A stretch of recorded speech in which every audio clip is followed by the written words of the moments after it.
She was full of life, dreams, and plans for the future. A young woman who lit up every room she entered. To her family and friends, Quang Par was more than just a daughter or a sister. She was hope. She was laughter. She was the reminder that even after hardship, joy could return.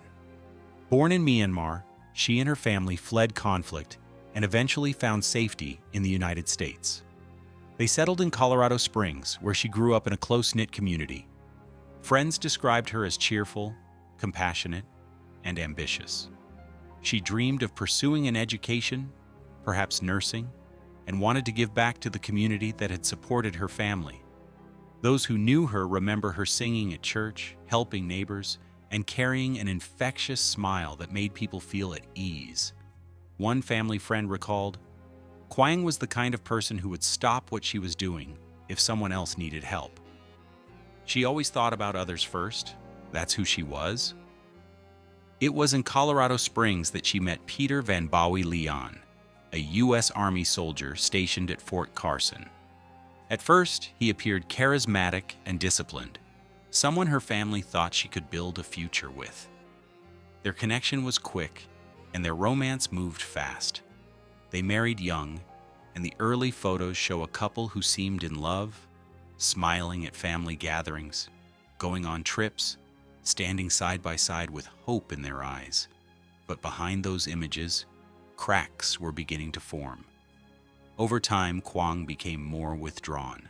She stopped spending as much time with her friends and became quiet, hesitant, and at times fearful. The truth began to emerge in November 2018 when she reported to police that Peter had assaulted her.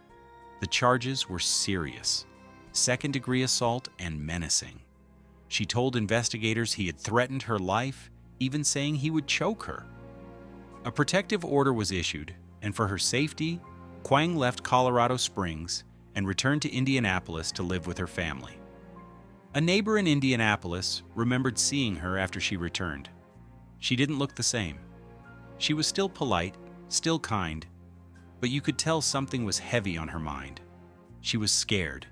You could see it in her eyes. In late December 2018, everything changed. Quang failed to show up for a family gathering. The next day, a horrifying discovery was made.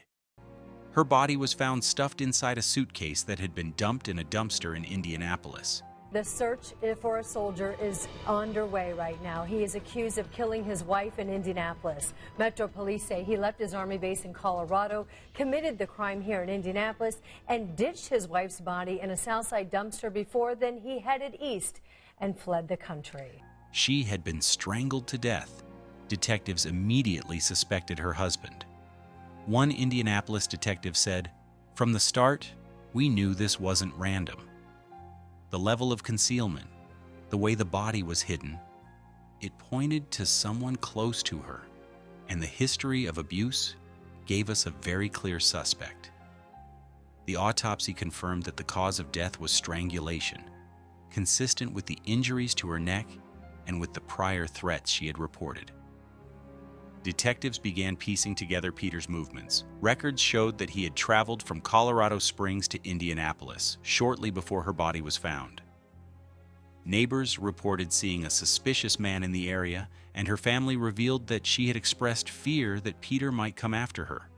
Evidence piled up quickly. Investigators searched his Army barracks in Colorado Springs and found items that matched the suitcase used to hide her body. There's been a lot of fear among people in the area ever since a woman's body was discovered in this dumpster last week. So there is great relief tonight knowing that police do not believe that this was a random crime and that the victim's husband is allegedly responsible. They uncovered personal belongings that linked him to the crime. Witness statements, the protective order, and the history of abuse painted a devastating picture. It was clear Peter Van Bowie Leon was their prime suspect. But by the time investigators closed in, Peter was gone. Travel records showed that he fled Indianapolis, made his way to Chicago, and from there boarded a flight to Bangkok, Thailand. Charging documents point to flight records showing Leon flew to Thailand from Indianapolis the next day. Police later found Parr's car. According to court records, they found a receipt inside with what turned out to be blood on it. Police say Parr had a protection order against her estranged husband after he allegedly choked her. Police in Colorado who investigated that incident told police here Leanne admitted to telling Parr he was going to kill her. That's just what police here believe he finally did. Within days of his wife's body being discovered, he had vanished across the world. One U.S. Marshal involved in the case later explained, "Fugitives like this don't disappear without help. He had connections. We believe people in certain communities overseas gave him a place to hide." That's what makes these cases so difficult. The U.S. Army declared him absent without leave. An international manhunt was launched. U.S. Marshals and Army CID worked with Thai authorities, monitoring airports, financial transactions, and border checkpoints. His face appeared in the media nationwide. Rewards were offered for information. Tips came in from across the country and abroad, but most led nowhere. Each false lead wasted time and resources, and the frustration of investigators grew. There were rumors of him being spotted in Southeast Asia, whispers of him blending into immigrant communities where he could easily disappear. But each time investigators followed a lead, it fizzled out, leaving only more questions. Meanwhile, Kwang's family and friends were left shattered. They remembered her not as a victim, but as the loving and hopeful young woman who dreamed of a brighter future. Vigils were held in Indianapolis and Colorado Springs. At one candlelight vigil, her brother spoke through tears. She deserved a full life. She wanted to be a nurse. She wanted to help people. And instead, she was taken from us by the very person who promised to love her. Her case became a painful symbol of how domestic violence can escalate to its most tragic end. Advocates used her story to raise awareness, urging others to take protective orders seriously and to support victims before it was too late. One advocate for domestic violence victims said, "What happened to Kwang is what we fear most." She did everything right. She reported the abuse, she got a protective order, she tried to get away, but the system couldn't protect her in time. For the investigators, the case remains unfinished. Every few months, tips still come in. Some claim Peter was seen working odd jobs under a different name. Others believe he may have crossed into countries without extradition treaties, making his capture even more difficult. The U.S. Marshals have stressed that fugitives like Peter often make mistakes. As one agent put it, "It's not a matter of if we find him, but when." Fugitives slip up eventually, and when he does, we'll be there. Years have now passed, but the pain has not faded. Peter Van Bawi Leon remains a fugitive. His name is still on wanted lists, and authorities continue to track tips and leads, hoping for a breakthrough. The case remains open, and the hunt continues. Kwang's life was cut short, but her story has left an impact far beyond her community.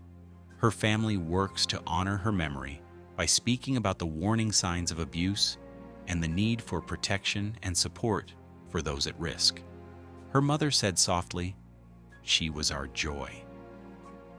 Every time I see her picture, I remember her singing. I just want people to remember her for her heart, not for the way she died.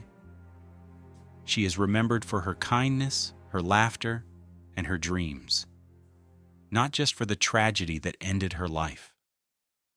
Somewhere, Peter is still hiding, but his name, his face, and the crime he is accused of will never be forgotten. Authorities continue to ask for the public's help. If you have seen Peter Van Bawi Leon or know anything about his whereabouts, please contact the Indianapolis Metropolitan Police Department at 317-327-3811 or the U.S. Army Criminal Investigation Division at 1-844-ARMYCID. All tips can remain anonymous.